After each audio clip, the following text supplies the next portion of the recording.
2024, an election year like no other. From the candidates to the issues, from voter integrity and analysis, we'll discuss debates, trends, patterns, election laws, and more. This is Vote 2024, Path to the Polls. This is an election year permeated by an increasing number of threats and violence. And this past weekend's attempted assassination of former President Trump may only serve to intensify the situation. It is the first assassination attempt against a current or former president in 43 years. The reaction from leaders in both political parties initially was consistent. President Biden was resolute after the incident. It shook a nation to its core. In Butler County, Pennsylvania, saying there's no place for this kind of violence in America. We must unite as one nation to condemn it. And Donald Trump says he is rewriting his convention speech to take advantage of the moment to draw this country together. Instead of targeting political differences, he will call for national unity as well. But not everybody is on board, including some prominent Republicans. Donald Trump's vice president of choice, J.D. Vance, didn't mince words, saying rhetoric from the Biden campaign led directly to President Trump's attempted assassination. Quite a different message from his boss. House Majority Leader Steve Scalise linked the assassination attempt to what he called incendiary rhetoric about Trump. Ironically, Scalise was the victim of a politically motivated attack in 2017. Florida Senator Rick Scott, Governor Ron DeSantis also blamed the Dems. No call for unity there. Yet a very passionate and heartfelt plea from former First Lady Melania Trump. I'm Bruce Hamilton. Welcome to Path to the Polls. Joining me as political analyst, Daniel Cronrath. Daniel, thanks for joining us. Appreciate you being here. Thanks for having me back, Bruce. Ironically, you were in Butler County, about 20 miles away from the assassination attempt, and you were trying to escape. That is correct. I had a cousin who had a new birth in the family, and she invited me to come up for the weekend, and I thought, what a great opportunity to get away from politics, and then the political action seemed to follow me. Only 15 minutes away, and it was, as I shared with you off camera, in a family that we don't talk a lot about politics. We have Republicans, we have Democrats. The shock was equally experienced by all of us that something like this could take place. And I think also, Bruce, just how close the attempt actually was. Donald Trump now acknowledging himself, if he hadn't turned to look at the teleprompter that he doesn't usually use. I think Trump said on True Social something along the lines of, I wouldn't be here right now. Right. So that really brings the gravity of what happened home, I think, for a lot of people. In having watched the coverage, I think the people in that community were devastated. They were shocked. It's like, we can't believe this happened. The whole nation couldn't believe that it happened. And to watch it develop on live TV, to see that history happen on live TV is... Yeah. I mean, unlike, for example, the Reagan assassination, we didn't have 24-hour cable news back then. The Reagan assassination attempt, or the Kennedy assassination, of course, that wasn't being covered live. We got footage of that after the fact. In today's 24-hour news cycle with social media, everybody was watching that live. Everybody could see it being streamed in real time. To some ways, in terms of the spectacle, it probably reminded me closest to the second airplane hitting the Twin Towers or the Challenger disaster in the 1980s. Because in these events, it's not being brought to you after the fact where you're seeing footage. You could have been there live watching the President of the United States, trying to figure out, as say the people in the crowd behind Donald Trump, you could tell that they really didn't know what was going on. They saw him go down. There was no place for him to take cover, for them to take cover as people. Of course, tragically, one of the individuals who was attending there has lost his life. I think firefighter. Yeah, I think the firefighter. I think two others are still in critical condition. So it's truly a really, really sobering event.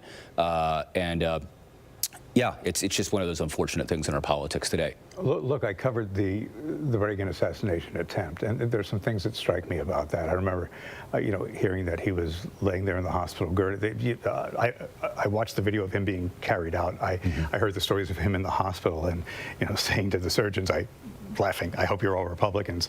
I watched the Challenger disaster. I watched the planes going into the Twin Towers. And when you see those things unfold, and same thing with the Trump assassination, and I don't care your political affiliation. Sure. You go, is this a dream? Is this really happening? It is a shock. And it's funny when we talk about the tone of our politics today, even though personally there were so many various policies of Ronald Reagan I didn't support, you cannot deny the gentle wit and the nature that Ronald Reagan had about him. To make a comment like that after he'd been assassinated, that he hopes his doctors are in his same political party, is just kind of what really made Ronald Reagan a different kind of politician from really what we have today in the United States. Yeah, and Eric Trump, who I guess talked to his dad, soon after, basically said that his dad was making jokes. And Melania Trump made some comments too, and We'll talk more about that in a second. Well, and I think when you're talking about with Melania Trump too, I think when we go back to the role that the former First Lady had in the Trump administration, there were a lot of people who kind of maligned her First Lady agenda of toning down the rhetoric of cyberbullying and things along those lines. And now here she is after trying to do that agenda, and of course a lot of people said, well, your husband is the original cyberbully. He's the one attacking people all the time. But I think that her calls for the cessation of violence were sincere. They were genuine.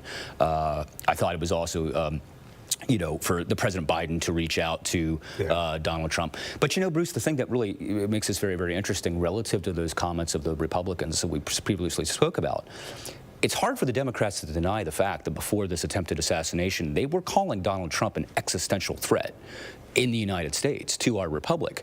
So for a young man of 20 years old, who we're only going to assume at this point, again, we're not physicians, we don't know this individual, we're going to assume he had some sort of mental defect or the onset of some sort of mental illness. He was a registered Republican, we know that. You can't blame the Democrats or Democratic rhetoric for doing this, no more than you could really blame any hot and heated political race. But still, the entire tone of where we're at right now that preceded this is cause for reflection. Let's also remember his vice presidential nominee, J.D. Vance, 7 years ago referred to Donald Trump as America's Hitler. So it's a very interesting, paradox that he would basically say the Democrats are responsible for this violence, when 7 years ago J.D. Vance was an ardent Trump opponent publicly. And it's interesting that Donald Trump would choose somebody who called him Hitler-like. These are all points. And the conspiracy theories that are out there, and the things that are perpetrated on social media, which we're going to talk about here. But back to Melania Trump, and we're going to talk about some of the specific things that she said. But she painted a picture of a man that we don't think about. Okay, we think about Donald Trump, in a certain way, the man who portrays certain things as a politician. But she says, this is a man who's my husband. This is a man who makes our family laugh. This is a man who loves music and other things. And I thought I was going to lose him, And that's not something that we think about. And that is something that we have to think about. That these politicians, regardless of the public persona that they have a family persona too that we're not privy to. And we have to remember that. Yeah, he has a wife. I mean, he has an 18-year-old son, Barron. Exactly. He's a father. His children have been at the convention. So regardless of what we think about him politically, Donald Trump has a close group of people, especially including his family, who love Donald Trump. And you can understand that. And by the way, I've never had a chance to meet former President Trump, probably never will. But from people who I know who have Trump, socially, he's amiable. He is very, very approachable. He's very much the life of the party in many given circumstances and has a natural charisma. And I think even if you don't necessarily like Trump's politics, you can see the showmanship and you can see the charisma that he does bring to a room. But again, the very, very personal nature of it for his wife, of how many years now?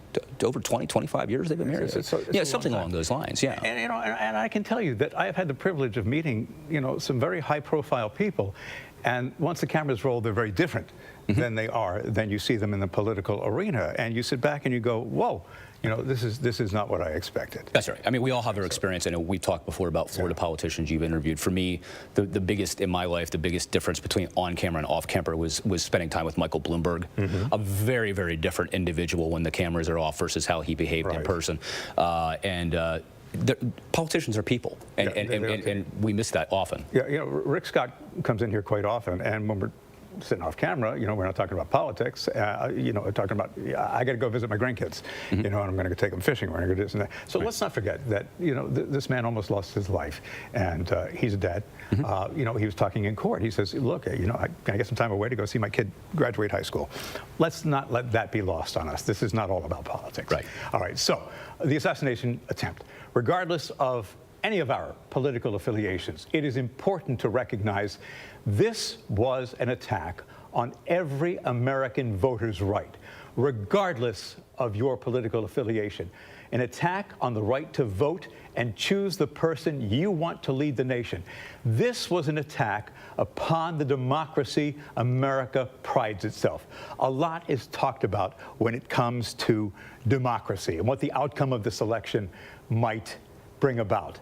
This was an attack on the potential loss in democracy. That can't be lost on us.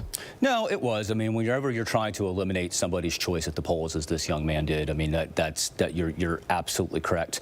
I guess for me, I mean, I would have just a little bit of a different tact on this, Bruce, because when I'm looking at this, working with young people, as you know that I do every day, and again, I'm not a psychologist, I'm not a psychiatrist, but between the ages of 18 and 25, where a lot of these original disorders originate from, schizophrenia, bipolar, other conditions which make them unable. Now, let me just say, I'm not saying that was his intent. Sure. I'm just saying that the overall outcome could have been. Oh, that is okay. Correct. You know, and I go back to Reagan, because John Hinckley Jr. had no political motivation. His attack was brought about by a mental health condition. Okay, so no, go ahead. No. And I think this is really fair to note when you're talking about what would have happened in terms of the democratic process and our ability to choose. It was only 8 or 9 days ago, the national discourse with Joe Biden's cognitive ability. Then we went to an assassination attempt on Donald Trump. And then we found out who his vice presidential choice was going to be 2 years later. But assuming the assassin's bullet had been accurate and Donald Trump would have been killed. Or he didn't turn his head. Or he hadn't turned his head. We wouldn't even know at that point publicly who his selection was to be his vice president. We wouldn't have had, the Republican Party in America would not have had a clear path forward and understanding what it was that the instructions of, or who their former president at that point would have wanted to pick up the mantle and run on behalf of, Trump's second attempt for office. So, political violence of this it's not atypical. We know we want to discuss a little bit of political violence around the world. But in today's day and age, and I think the other thing that I know that we didn't have an opportunity to get into today was what's going on with the Secret Service. You know, many Americans right now are very concerned about how can you have a shooter on a rooftop 150 yards away from the president. And people saw him jumping from rooftop to rooftop. They saw him. I mean, it was evident there in the crowd. I mean, people were literally yelling, "He has a gun! He has a gun!" And the Secret Service, seemed very inadequate to deal with this. But I mean, the Secret Service has gotten, in the last 10 years, there have been a lot of high-profile incidents.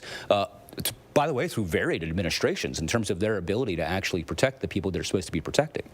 Yeah, and I wonder, too, how did the Secret Service let the president stand up after this incident? My guess is at this point the shooter was already dead. But they didn't know that. Yeah. They did not know that, for sure. A lot of questions. So we live in a very highly charged, very divisive time, politically and otherwise. Right after the assassination attempt, there was an almost unanimous call for unity. President Biden condemned political violence, saying, "We are fellow Americans. We must stand together. Our politics must never be a literal battlefield. We resolve our differences at the ballot box, not with bullets. I believe politics ought to be an arena for peaceful debate." But 24 hours later, there was a fracture. House Majority Leader Steve Scalise linked the assassination attempt to what he called incendiary rhetoric about Trump. Scalise was the victim of a politically motivated shooting in 2017. How could he forget? Florida Senator Rick Scott, Governor Ron DeSantis echoed similar sentiments. There are others. Counterproductive, to say the least, especially in such a short time frame. Well, and it wasn't even on point with the words that were coming out of President Trump's mouth or the words that were coming out of Melania's mouth. I mean, considering the fact that by that point, it wasn't within just a few hours after the attack that Donald Trump had indicated he was going to be changing the tone of his campaign. And yet this hate-filled rhetoric from the Republicans blaming the Democrats for this attack. And I don't want to repeat ourselves in this broadcast. I mean, we can say reflectively now, should our politics be a place where you're literally saying one person would bring about the end of our democracy if he's elected, okay? Because I would agree with you that an assassin's bullet is a greater threat to our democracy than any kind of political speech that we're going to be using. But it is very, very ironic, too, Bruce, in a party which has been very, very reluctant to do more sensible kinds of gun control. I'm an advocate for the Second Amendment, but still today, I mean, not taking a thorough examination into, and I know that Congress has recently acted in the Biden administration, things like red flag laws. Could this young man have been identified to be somebody who was a danger to the president or himself or anyone else prior to this taking place? I doubt we're going to see that language go back there. I mean, Bruce, in our lifetime, President Reagan was assassinated. We know then that the Brady bill was passed. Following that, we had a 10-year ban on what we consider to be civilian assault weapons in the United States that was allowed to lapse. And if you think about where we've moved on this topic, I mean, we had Congresswoman Gabby Giffords literally get shot, and Congress didn't do anything. We've had elementary schools which have been shot. So I don't know. Maybe in time there will be a policy discussion to have here. If it were going to come, it would be coming from the president alone. I don't see it coming from members of his own party who have had responses to that rather than blaming the shooter or rather than blaming the 400 million firearms we have in the United States, that we're going to blame the Democratic Party. I mean, it's really kind of a head scratcher. It is. So, Donald Trump, he seems to be taking a page out of Ronald Reagan's playbook and taking the high road. When he got to Milwaukee, he said he was dramatically rewriting his convention speech. And instead of attacking Joe Biden's politics as originally planned, he is going to call for unity. You know, taking the high road, that seems to be the way to go. If Donald Trump, this is going to be my prediction, which again may age as well as a glass of milk. If Trump can stick to this plan while maintaining that aggressive edge that he's going to make America great again, and he can find a way to balance these two things, that we're going to improve our discourse and we're going to de-escalate the rhetoric while we're still going to commit to what my core agenda was, bringing jobs back, repatriating American jobs and doing these things important to him, I would speculate, Bruce, this election's over. A lot of the suggestions and things we were talking about before the assassination attempt, with perhaps President Biden being replaced on the ticket because of his very, very poor debate performance, the Democrats have basically said that's not happening. We are sticking behind Biden. We are not going to be picking another candidate. And if you can find a way to make a softer tone Trump while keeping that core appeal, especially after him surviving an assassination attempt, I see no path forward for the Democrats in this election. I just don't. And polling right now would support that. That's just not me talking. We've talked in this broadcast before. Biden's firewall is Michigan, Wisconsin, and Pennsylvania, and he's losing all three of those states. And so J.D. Vance's choice was meant to go after any of the blue-collar votes that Joe Biden might have picked up. Yeah, he's going to be able to go to, you as a guy who grew up in Philadelphia, and, of course, being in Pittsburgh and Pennsylvania myself, he's going to be a guy who's going to be going into these neighborhoods and talking about his youth growing up in Appalachia, the book that he wrote, how he was self-made out of poverty, and how, yes, he went to Yale Law School, but guess what he did? He was a corporal in the Marine Corps first. You're talking about the movie Hillbilly Elegy. That's correct, but he's going to be able to tell this story to some degree, and it's going to resonate with a lot of people who feel disconnected from this administration, particularly after watching President Biden's apparent cognitive decline in that debate. I mean, a lot of people. But Biden is trying to, and I'm not taking sides here. Sure. Biden is trying to prove that wrong. I mean, he had that interview with Lester Holt. He had the interview with George Stephanopoulos, and he's trying to, right the situation in people's minds. Whether or not it's going to be effective remains to be seen. And then there's another part of this equation is how Donald Trump continues to react. If the path he's laid out toward unity will go a long way toward healing the divide and perhaps calm the country. But if there's another path that follows, it could be more like after January 6th, where the nation's tribalized and weaponized, and that would be frightening. And I guess the point here is, does Donald Trump go back to being Donald Trump? Yeah, let's be honest with us. This all sounds, whatever we're talking about now, it might not sound great. Okay, compassionate, more compassionate, de-rhetoric. Donald Trump, in his entire political career, has never been able to stay on script for more than a week. Okay, and that's just the reality of the situation. Donald Trump functions best when he's an off-the-teleprompter candidate who is literally just talking to a group of people on the fly. That is where he shines, okay? I mean, the entire idea of the fact that he may have been saved from death because he turned to look at a teleprompter that he usually never wants to use because he's making direct eye contact with the crowd. He is an ad hoc politician who's very, very good at addressing his supporters, and whether or not he's going to be able to stick to this kind of strategy long-term, I don't know. It'll also be interesting too. Usually conventions only provide like a 1 or 2 point bump in the polls for a candidate, but I'll be very interested to see at the end of the week, and Friday, Saturday, Sunday, not even necessarily the national polls, but just these swing state polls, what his assassination attempt, how he delivers his speech, and what the addition of Vance can bring to his polling as we then move into a Democratic convention, which, if you're not going to be dropping Biden, again, how much enthusiasm are they going to be able to generate? To your point, if Joe Biden can turn this around, and that debate performance was a one-off, and he can heal his image to the American people and find his voice again and be that Joe Biden again, we know. Can he turn it around? I certainly think he can make it closer. But maybe we just disagree. I'm just skeptical of seeing that happen. I don't know that we disagree. I'm just playing devil's advocate. Sure. Here. Yeah. I don't think this is like any other convention because of the historic turn of events. And if you talk to psychologists, they'll say in most people, a near-death experience will change you philosophically and in many other ways. Yep. Back to the dramatic and heartfelt plea from former First Lady Melania Trump. After seeing her husband shot on live TV, as we all did, and worrying that her life may change forever, she asked America to reunite and to ascend above the hate, the vitriol, and the simple-minded ideas that ignite violence. She says, we all want a world where respect is paramount, family is first, and love transcends. We can realize, she says, this world again. Each of us must demand to get it back. We must insist that respect fills the cornerstone of one's relationships again.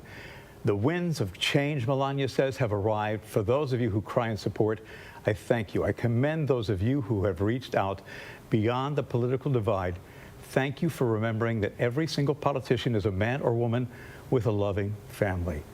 All this said, and I don't want to be pessimistic, we have to ask, will this call, the call to unite, condemn that violence, be heard, will it be heeded? Will it resonate, especially because it's coming from two of the most powerful leaders in the world who want to occupy the Oval Office? People are so dogmatic. People are so unwilling to listen. Mm-hmm. People are so willing to adopt other people's opinions. Mm-hmm. I worry. Mm-hmm. I worry. Yeah, I mean, moving forward this week, I think that the only thing that could really solidify this in a way which would be positive is if using the primetime audience of the Republican National Convention, if Donald Trump and Melania Trump appear on stage together, which they doubtless will with family. And yeah, that's important because she has not been seen publicly that is correct. In a very long time. That is correct. I mean, if you think about Melania Trump's role, even while she was First Lady or while she was out of the White House, when there's been a state funeral, when there's been something like that, she's often represented Donald and been the one who showed up at First Lady, even as the Clintons and the Obamas and the Bushes and other individuals showing up. And in some ways, not to be critical, overly critical, Melania Trump is more of a natural stateswoman than her husband in terms of how she handles things and how she approaches the traditions of Washington, D.C. Now, to your point, will this near-death experience with Donald Trump, and let's not understate it, it's a near-death experience at the hands of an assassin's bullet. Will he be able to get together with his wife? Will she want to help move that platform forward? I think it's a good campaign for a decision for them until it's, and this is just the pragmatic politics of it, Bruce, until it's not. Okay, until Donald Trump feels he needs to go back to being the Donald Trump which had made him popular and which had helped him get elected before. But, you know, maybe even if it's not a complete commitment to what First Lady Trump has said, Melania Trump has said, maybe if it softens our rhetoric a little bit, even just right now in the near moment, that's a positive thing. Yeah, and maybe people will listen to her because she's not in the spotlight all the time. She's not heard all the time. And if it's important enough for her to come out and say, you got to listen, you got to hear what I'm saying, you know? Well, you know, there's a parallel there, too, because Melania Trump does not like politics, and Michelle Obama loathes politics. Right. Which is why, you know, people go, oh, maybe Michelle will come back and run in Biden's stead. No, she's not. I mean, she may be even more popular in some polling than her husband, but Michelle Obama does not want to run for office.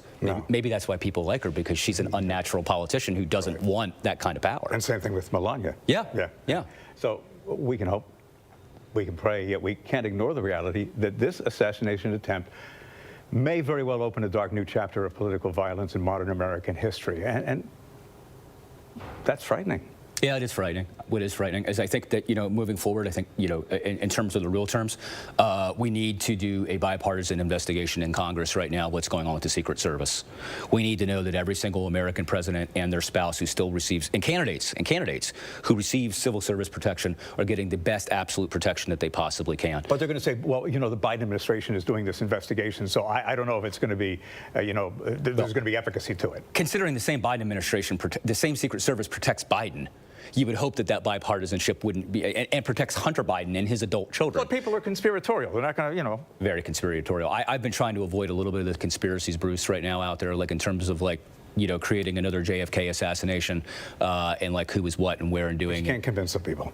No, you can't. You can't. You know, but again, people are dogmatic. Yeah. All right, when Pass to the Polls continues, we ask the question, is there a way out of this crisis for America? A way to ease the political divide? A way to stop the violence? Lessons may be learned by what's happened overseas. That and more when Pass to the Polls continues.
Plus, why didn't anybody on this?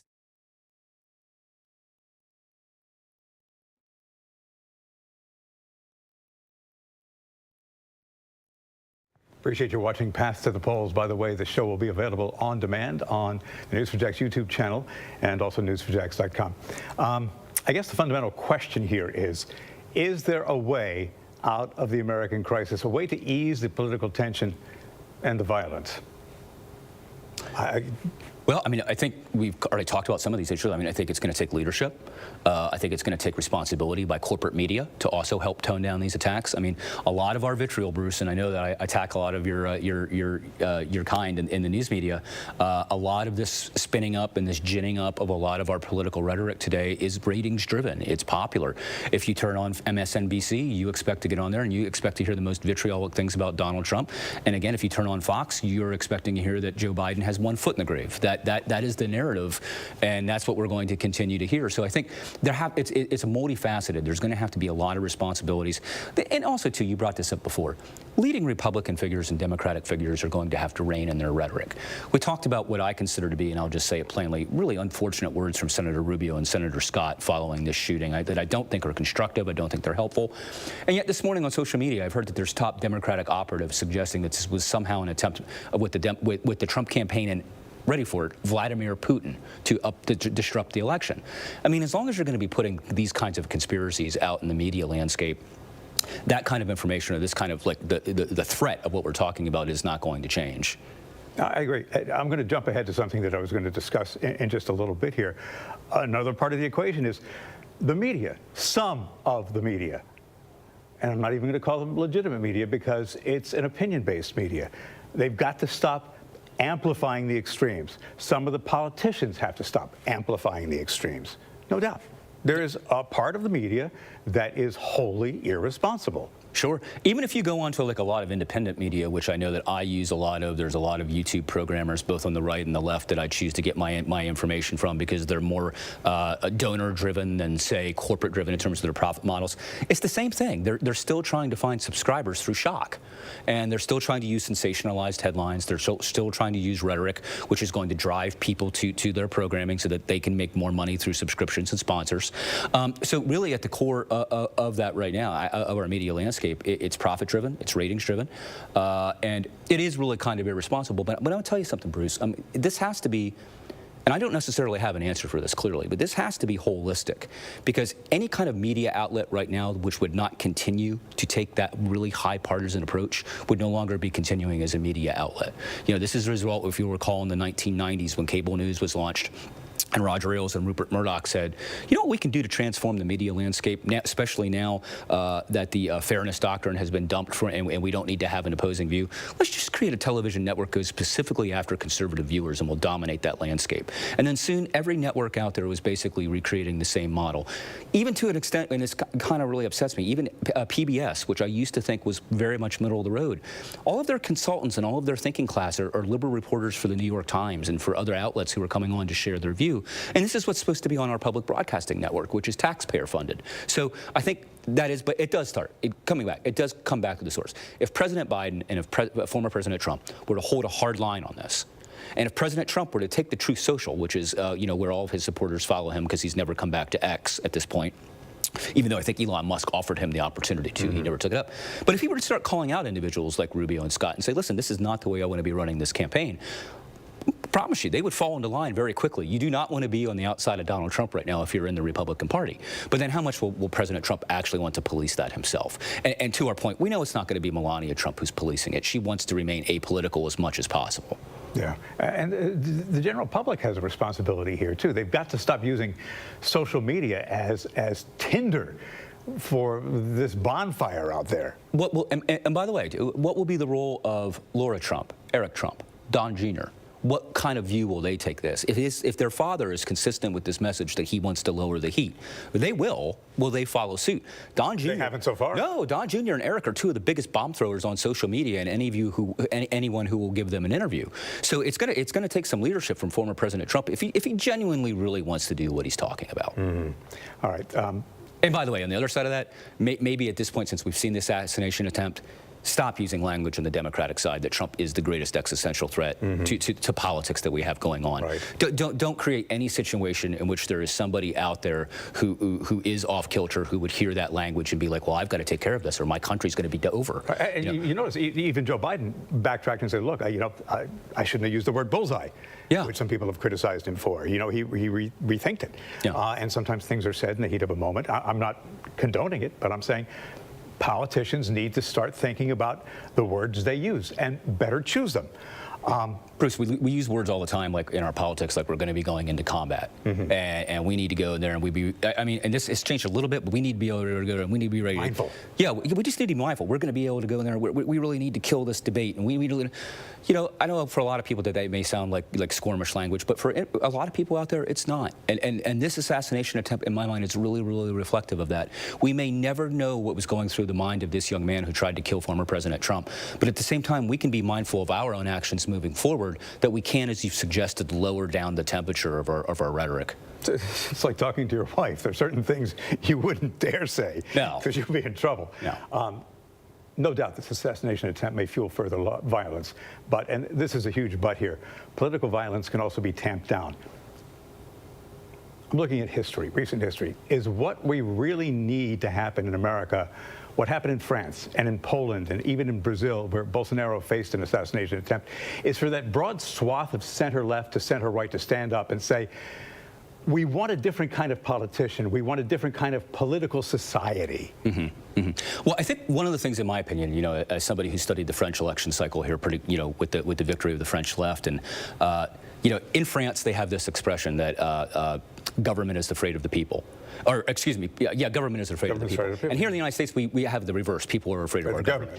And I think that when you don't, like the French will easily, when they tried to raise the retirement age from 60 to 62, you remember this, millions of people were in the streets of Paris protesting this peacefully. There was there was some violence, but there was no threat. Nobody was saying we're going to, shoot Macron. We're going to be doing these things, because they had a pressure valve release. They were able to get out in the streets and they were mobilized.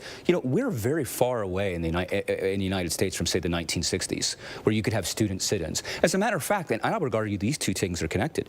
Even when we saw a lot of the non-violent protests for the support of the Palestinian people in the United States, what did campus security officers go do? They went in there and cracked heads. They cuffed these kids. They drove them away. And I don't think that these things aren't connected. I think if you give people the opportunity to vent, to feel like they're involved in the democratic process, then I think that will also help to relieve a lot of this political pressure and a lot of this pressure that that we feel in general, Bruce. So election 2024, it's already been unpredictable, already taken many unexpected twists and turns. So what we watched unfold before our very eyes in real time was history. How do you think that history may change the course of this election, or did you already address that? No, I mean, I think I would say this election specifically, the politics, I think Trump's going to get a bump. I think he's going to get a bump coming out of these polls. I think he's going to, even though it's 4 months out. Yeah, I think he's going to bump. Now, listen, anything can happen. I mean, you can go back to the data to 2000, or when we started, all the way back to the early 90s when polling got really, really sophisticated and accurate. And that can, by the way, that can go away. I think, again, to come back to this, is Joe Biden at this point in time with where he's at, is he going to be capable of rewriting this script at his own convention? Okay. From my perspective, and I'll just go out on a limb, the thing that the Democrats could do is they could throw a Hail Mary and find a way to remove President Biden, whether that be with President Harris, whether that be with Governor Gavin Newsom from California, something to energize the Democratic Party base right now. Because one of the things we got to remember, as soon as this issue is done, there are a lot of hardcore Democrats out there, real lefties, who are right now are tracking, the 186,000 dead people in Gaza. And the left wing of the Democratic Party is holding Joe Biden very responsible for that. You talk about a change in the news cycle, just to remind yourself. Next week, Benjamin Netanyahu is going to be here addressing Congress, okay? If there's anybody in Congress to listen to him. Yeah, well, I mean, all the Republicans will, of course, all be there, but how many Democrats will be left there to actually listen to him? So this news cycle is going to change very fast. I mean, think about the last time you and I were together, before we got together, we didn't have an assassination attempt. We hadn't had a Biden debate. We hadn't had the vice president of the United States be selected. This stuff is so fluid and it moves so quickly. Who knows in 2 weeks or 3 weeks what we'll be back here talking about. And usually the old adage is the more things change, the more they stay the same. Man, nothing's stayed the same. So, who knows what we'll be talking about in a couple of weeks when you and I get back together. Let's talk about unity and what we're witnessing from both Donald Trump and Joe Biden. You have to ask, is it politics as usual or a meaningful conversion and a real interest in unity. There's no interest in unity. How can you run a presidential campaign with unity? What would you end up talking about? You know, I agree with Donald. We need to lower the rhetoric. You know, I mean, they could talk about policy. They could talk about the economy. They could talk about it. They could talk about real issues. I mean, just imagine if you actually went back and had a policy-oriented debate, and we started talking about income. God forbid. We go back, we talk about inflation. We talked about a lot of these issues we've talked about before. Again, it's like listening to a boring college professor's lecture. Of course, absolutely. Or you go back and Joe Biden pivots and he says, "I support Donald. This was terrible. Donald, what will you do to work with me about gun safety in the United States now that you've had this event occur?" You know, you didn't have a real debate? And have a real debate and a real conversation about what could potentially happen. You know, Biden could pivot and say, President Biden, or Trump could say, "President Biden, why were you so slow not to use fiscal policy to bring down the prices here in the United States? You know, you're talking things now, and by the way, I think this is great, about capping rent price increases at 5% a year in the United States, not allowing landlords to raise their rent more than 5%, especially with high inflation." President Biden, why weren't you talking this about 18 months ago when people were hurting the United States? Trump could easily pivot and do that, Bruce, but I just don't think that it's going to happen. I think you're going to see this unity message break away, and I think you're going to see them go right back to the same kind of attacks again. With respect, I think President Biden may do a little bit better job of lowering the rhetoric because, again, this isn't a disrespect to Donald Trump. Biden is more of that classic D.C. statesman. You know, he's been there forever. He believes in bipartisanship. He believes in kind of this diplomatic language of D.C. politics. One of the biggest reasons Donald Trump has been popular is because he's a flamethrower. You know, it's what he does best. He's a showman. He's a showman. It's what he does best. And, you know, Biden did pick up the phone or said, you know, I got to get in touch with Donald. They did have a chat. And he did it very personally. Remember, he didn't even refer to him as President Trump. He said, "I called Donald." I called Donald. Yeah. You know, so maybe Donald would go, "Look, Joe and I need to talk. I'm going to try and get him on the phone." The last thing I would say, too, Bruce, cynically, is we do need to remember, if we get outside of this frame, all of these people have known each other for decades. Right. I mean, Bill and Hillary Clinton went to Donald and Melania Trump's wedding. They've played golf together dozens of times. These people all know one another. So outside of what we see in terms of them debating these ideas, they have a deeper familiarity with each other than a lot of the American public really appreciate. But look, that was a different time because things used to be legislated. Yeah. You know, over cups of coffee and at dinner. Sure. And what happened in the halls of Congress, that was all pro forma. This is and you remember that this is like, what, 10 years ago when John Boehner was Speaker of the House and him and Obama would try to find a way to compromise, and not to blow up anybody's view of either one of these politicians, but it's been well written about now. Boehner would go over to the White House late at night in the Oval Office. They go out in the balcony and smoke cigarettes together. Yeah. Because they were trying to find a way. No, nobody encourages smoking. That's not my point. Right. But they were trying to find a way that they could develop a commonality, that they could. I think that really kind of broke down with Trump. I think that's it. It did, and it was because of his rather aggressive nature. You know, the town hall where John McCain, you know, had a woman address him, and she said something about, you know, Obama being born in Kenya, born in Kenya and a Muslim, and not. Right. And he said, "No, ma'am, he's a fine gentleman." You know, we have some philosophical differences, political differences. Yeah. It was a time when there were statesmen. Yeah. So let me just end on this. Either way, in the weeks to come, there will be a real stress test here, that we can separate authenticity from manipulation. And I don't mean to be cliche, but Rome wasn't built in a day. Daniel, thanks for being here. Thanks, Bruce, for having me, as always. And on a personal note, you're about to get married? Yes. Remember the diplomacy we're talking about. Thank you. Very wise advice, Bruce. Thank you. Appreciate you watching us on Path to the Polls. Encore presentation tonight at 7, and you can watch on demand anytime on the News4JAX YouTube channel and on news4jax.com. If you'd like to weigh in, you can contact me via email. Remember, we can always agree to disagree, but respectfully. Have a great day. See why every day more people are choosing News4JAX, Northeast Florida and South Georgia's #1 source for local news.